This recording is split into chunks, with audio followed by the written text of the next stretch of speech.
Yeah, thanks for watching this far into the video. We had a little look at the little MEW4. It's a Buggy. It's the M162. Yeah.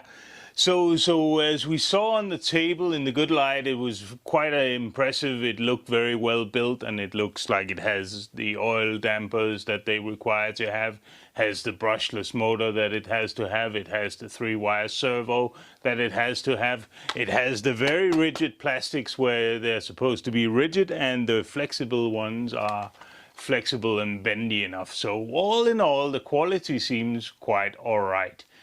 It's an MJX disguised as another brand, meaning that this one is a little bit cheaper. This is the cheap version of the MJX with another brand name.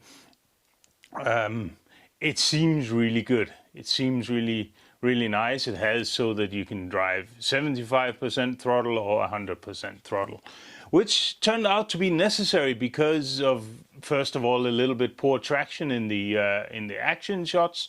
And the other issue that it has a fundamental design flaw, in my opinion, and that ruins it for this little Buggy. It might still be good but just not on the slippery surface.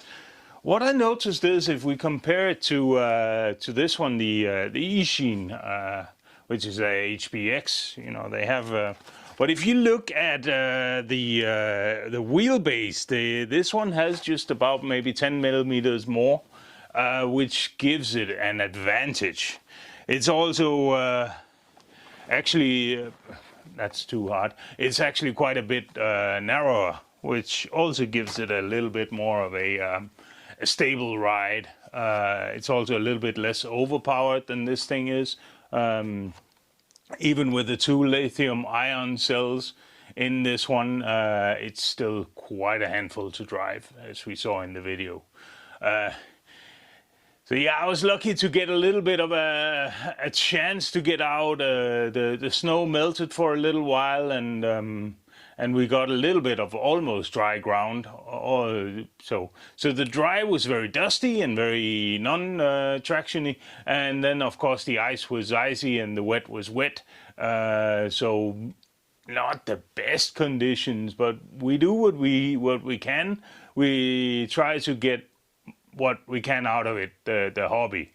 So yeah, I think I managed to speak about this one. I managed to show it, and yeah, apart from it being a little bit too short, I think it's actually a quite nice little boogie, and the quality definitely seems fine. I don't really like this aluminium. I wouldn't imagine myself getting this little torpedo on my shins. That would hurt. So yeah, a little bit more of a babble. It's been winter and it still is, but I'm tempted to just go and say I'm back in the hobby. I haven't ever been anywhere, but I would say that at least now I'm getting a little video out with the little boogie. I have been trying a few things to keep myself activated in the radio control car hobby. I was out with I built the TD4, the alien replica here, and I went to the indoor track, and it was absolutely awful. I'll roll a little bit of footage. I'll show you a photo, but well, first when I arrived, the place was flooded with the melting water from the snow. I struggled with that. Second of all, then I tried to drive this. It was cold and it was nasty conditions, and unfortunately it broke like 3 different places and basically completely shattered. It's not helping my impression of the TD4. It's definitely not a durable machine. So I got so disappointed that I actually went and bought me a Armor Typhon.